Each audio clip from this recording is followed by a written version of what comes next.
Lucas 4.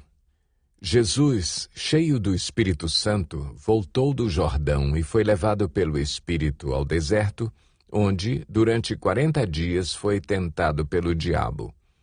Não comeu nada durante esses dias e, ao fim deles, teve fome.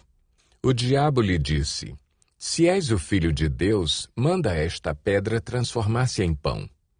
Jesus respondeu: "Está escrito, nem só de pão viverá o homem." O diabo o levou a um lugar alto e mostrou-lhe num relance todos os reinos do mundo. E lhe disse: "Eu te darei toda a autoridade sobre eles e todo o seu esplendor, porque me foram dados e posso dá-los a quem eu quiser. Então, se me adorares, tudo será teu."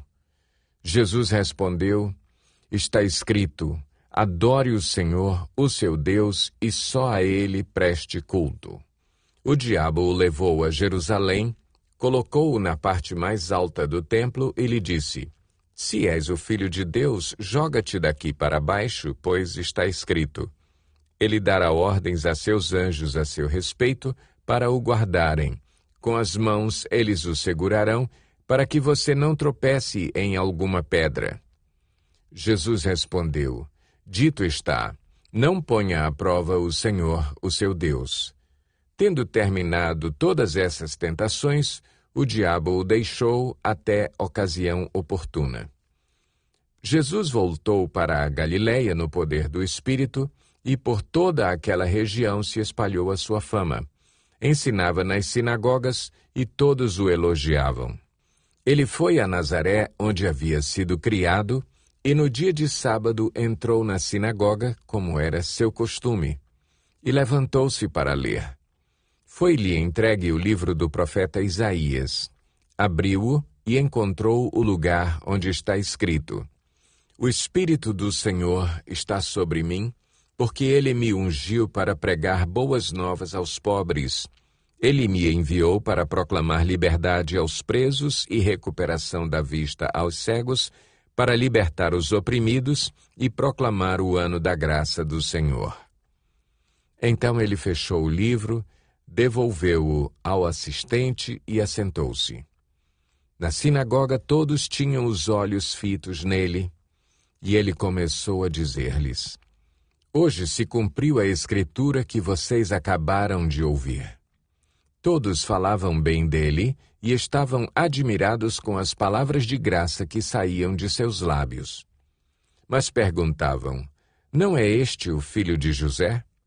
Jesus lhes disse: "É claro que vocês me citarão este provérbio: Médico, cura-te a ti mesmo. Faze aqui em tua terra o que ouvimos que fizeste em Cafarnaum." Continuou ele: "Digo-lhes a verdade, nenhum profeta é aceito em sua terra. Asseguro-lhes que havia muitas viúvas em Israel no tempo de Elias, quando o céu foi fechado por 3 anos e meio e houve uma grande fome em toda a terra. Contudo, Elias não foi enviado a nenhuma delas, senão a uma viúva de Sarepta, na região de Sidom.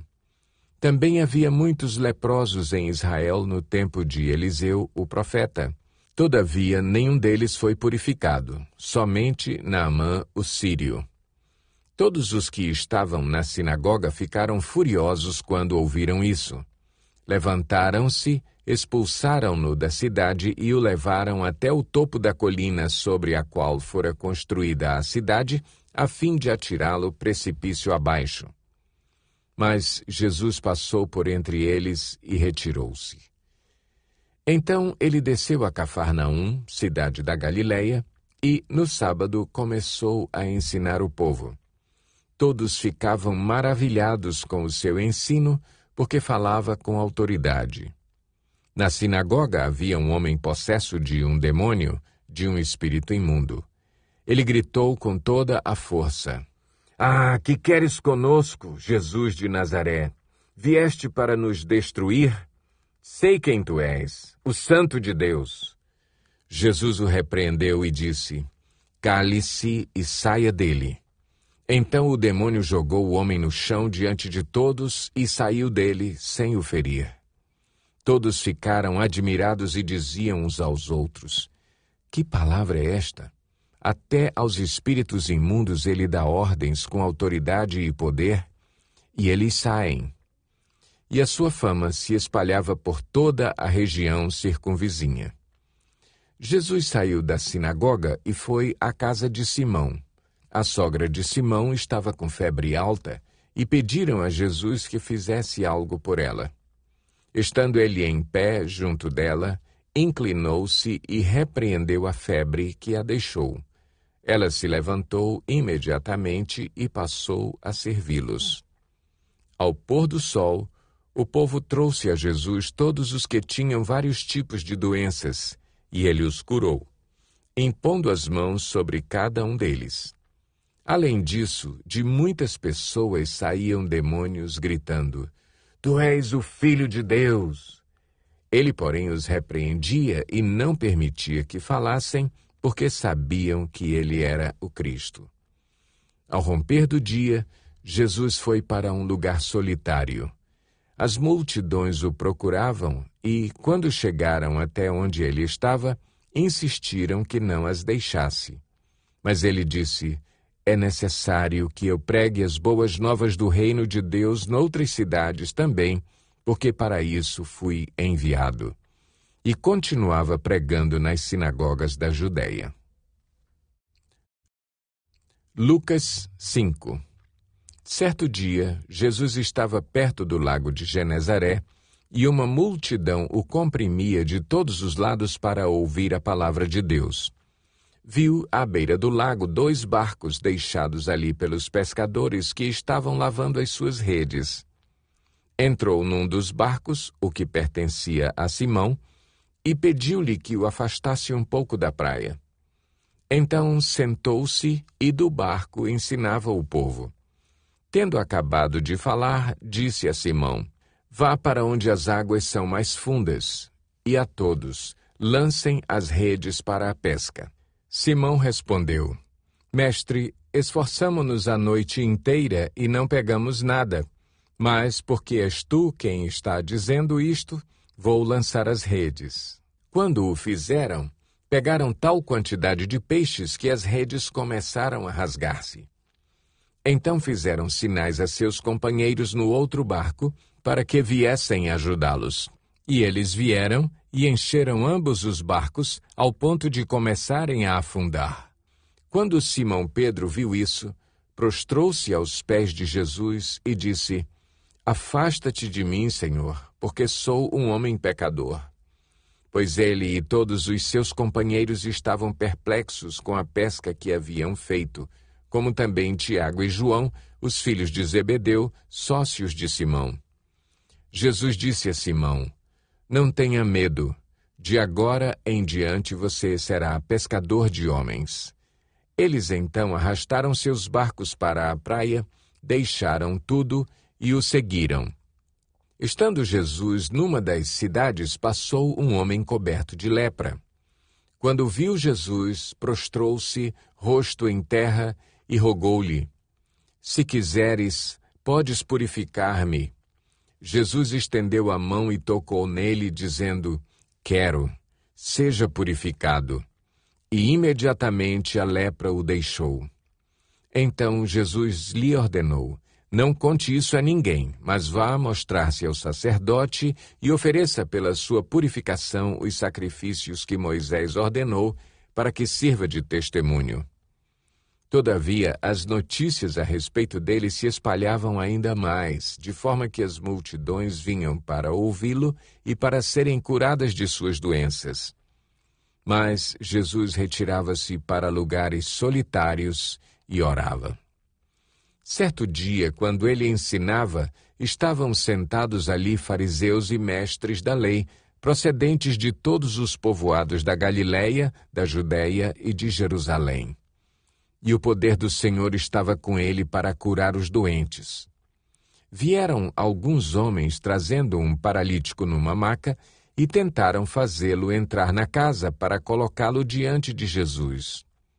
Não conseguindo fazer isso, por causa da multidão, subiram ao terraço e o baixaram em sua maca, através de uma abertura, até o meio da multidão, bem em frente de Jesus. Vendo a fé que eles tinham, Jesus disse: Homem, os seus pecados estão perdoados. Os fariseus e os mestres da lei começaram a pensar: quem é esse que blasfema? Quem pode perdoar pecados, a não ser somente Deus? Jesus, sabendo o que eles estavam pensando, perguntou: Por que vocês estão pensando assim? Que é mais fácil dizer: Os seus pecados estão perdoados ou levante-se e ande? Mas para que vocês saibam que o Filho do Homem tem na terra autoridade para perdoar pecados, disse ao paralítico: Eu lhe digo, levante-se, pegue a sua maca e vá para casa. Imediatamente ele se levantou na frente deles, pegou a maca em que estivera deitado e foi para casa louvando a Deus. Todos ficaram atônitos e glorificavam a Deus e, cheios de temor, diziam: Hoje vimos coisas extraordinárias.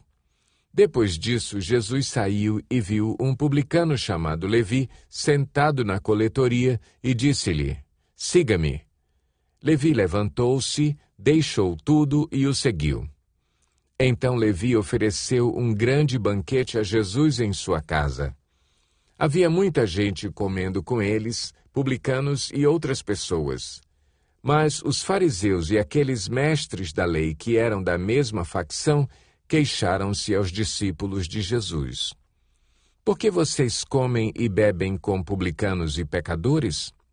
Jesus lhes respondeu: Não são os que têm saúde que precisam de médico, mas sim os doentes. Eu não vim chamar justos, mas pecadores ao arrependimento. E eles lhe disseram: Os discípulos de João jejuam e oram frequentemente, bem como os discípulos dos fariseus. Mas os teus vivem comendo e bebendo. Jesus respondeu: Podem vocês fazer os convidados do noivo jejuar enquanto o noivo está com eles? Mas virão dias quando o noivo lhes será tirado. Naqueles dias jejuarão. Então lhes contou esta parábola: Ninguém tira um remendo de roupa nova e o costura em roupa velha. Se o fizer, estragará a roupa nova, além do que o remendo da nova não se ajustará à velha.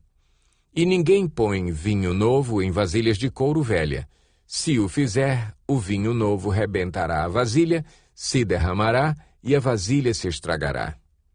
Ao contrário, vinho novo deve ser posto em vasilha de couro nova. E ninguém, depois de beber o vinho velho, prefere o novo, pois diz: o vinho velho é melhor. Lucas 6. Certo sábado, enquanto Jesus passava pelas lavouras de cereal, seus discípulos começaram a colher e a debulhar espigas com as mãos, comendo os grãos. Alguns fariseus perguntaram: Por que vocês estão fazendo o que não é permitido no sábado? Jesus lhes respondeu: Vocês nunca leram o que fez Davi quando ele e seus companheiros estavam com fome? Ele entrou na casa de Deus e, tomando os pães da presença, comeu o que apenas aos sacerdotes era permitido comer e os deu também aos seus companheiros. E então lhes disse: O Filho do Homem é Senhor do sábado. No outro sábado, ele entrou na sinagoga e começou a ensinar. Estava ali um homem cuja mão direita era atrofiada.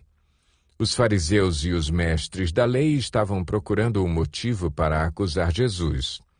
Por isso, o observavam atentamente para ver se ele iria curá-lo no sábado.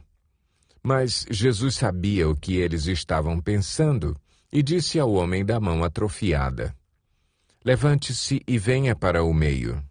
Ele se levantou e foi. Jesus lhes disse: Eu lhes pergunto, o que é permitido fazer no sábado? O bem ou o mal? Salvar a vida ou destruí-la?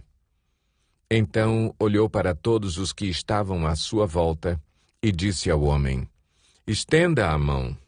ele a estendeu e ela foi restaurada. Mas eles ficaram furiosos e começaram a discutir entre si o que poderiam fazer contra Jesus. Num daqueles dias, Jesus saiu para o monte a fim de orar e passou a noite orando a Deus. Ao amanhecer, chamou seus discípulos e escolheu 12 deles, a quem também designou apóstolos. Simão, a quem deu o nome de Pedro, seu irmão André, Tiago, João, Filipe, Bartolomeu, Mateus, Tomé, Tiago, filho de Alfeu, Simão, chamado Zelote, Judas, filho de Tiago, e Judas Iscariotes, que veio a ser o traidor. Jesus desceu com eles e parou num lugar plano. Estavam ali muitos dos seus discípulos e uma imensa multidão procedente de toda a Judéia, de Jerusalém e do litoral de Tiro e de Sidom, que vieram para ouvi-lo e serem curados de suas doenças. Os que eram perturbados por espíritos imundos ficaram curados, e todos procuravam tocar nele, porque dele saía poder que curava todos. Olhando para os seus discípulos, ele disse: Bem-aventurados vocês, os pobres, pois a vocês pertence o reino de Deus. Bem-aventurados vocês que agora têm fome, pois serão satisfeitos. Bem-aventurados vocês que agora choram, pois haverão de rir. Bem-aventurados serão vocês quando os odiarem, expulsarem e insultarem e eliminarem o nome de vocês como sendo mal por causa do Filho do Homem. Regozijem-se nesse dia e saltem de alegria, porque grande é a sua recompensa no céu. Pois assim os antepassados deles trataram os profetas. Mas ai de vocês, os ricos, pois já receberam sua consolação. Ai de vocês que agora têm fartura, porque passarão fome. Ai de vocês que agora riem, pois haverão de se lamentar e chorar. Ai de vocês quando todos falarem bem de vocês, pois assim os antepassados deles trataram os falsos profetas. Mas eu digo a vocês que estão me ouvindo: amem os seus inimigos, façam o bem aos que os odeiam, abençoem os que os amaldiçoam, orem por aqueles que os maltratam. Se alguém lhe bater numa face, ofereça-lhe também a outra. Se alguém lhe tirar a capa, não o impeça de tirar-lhe a túnica. Dê a todo aquele que lhe pedir, e se alguém tirar o que pertence a você, não lhe exija que o devolva. Como vocês querem que os outros lhes façam, façam também vocês a eles. Que mérito vocês terão se amarem aos que os amam? Até os pecadores amam aos que os amam. E que mérito terão se fizerem o bem àqueles que são bons para com vocês? Até os pecadores agem assim.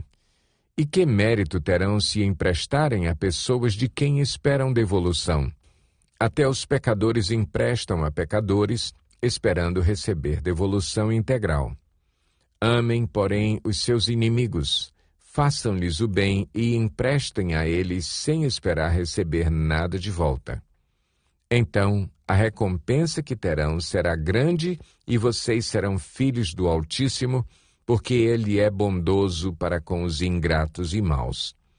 Sejam misericordiosos, assim como o Pai de vocês é misericordioso. Não julguem, e vocês não serão julgados. Não condenem, e não serão condenados. Perdoem, e serão perdoados. Deem, e lhes será dado. Uma boa medida, calcada, sacudida e transbordante será dada a vocês. Pois a medida que usarem também será usada para medir vocês. Jesus fez também a seguinte comparação: pode um cego guiar outro cego? Não cairão os dois no buraco? O discípulo não está acima do seu mestre, mas todo aquele que for bem preparado será como o seu mestre. Por que você repara no cisco que está no olho do seu irmão e não se dá conta da viga que está em seu próprio olho? Como você pode dizer ao seu irmão: irmão, deixe-me tirar o cisco do seu olho, se você mesmo não consegue ver a viga que está em seu próprio olho? Hipócrita, tire primeiro a viga do seu olho, e então você verá claramente para tirar o cisco do olho do seu irmão. Nenhuma árvore boa dá fruto ruim, nenhuma árvore ruim dá fruto bom. Toda árvore é reconhecida por seus frutos. Ninguém colhe figos de espinheiros, nem uvas de ervas daninhas. O homem bom tira coisas boas do bom tesouro que está em seu coração, e o homem mau tira coisas más do mal que está em seu coração, porque a sua boca fala do que está cheio o coração. Porque vocês me chamam Senhor, Senhor, e não fazem o que eu digo? Eu lhes mostrarei com quem se compara aquele que vem a mim, ouve as minhas palavras e as pratica. É como um homem que, ao construir uma casa, cavou fundo e colocou os alicerces na rocha. Quando veio a inundação, a torrente deu contra aquela casa, mas não a conseguiu abalar, porque estava bem construída. Mas aquele que ouve as minhas palavras e não as pratica, é como um homem que construiu uma casa sobre o chão, sem alicerces. No momento em que a torrente deu contra aquela casa, ela caiu e a sua destruição foi completa.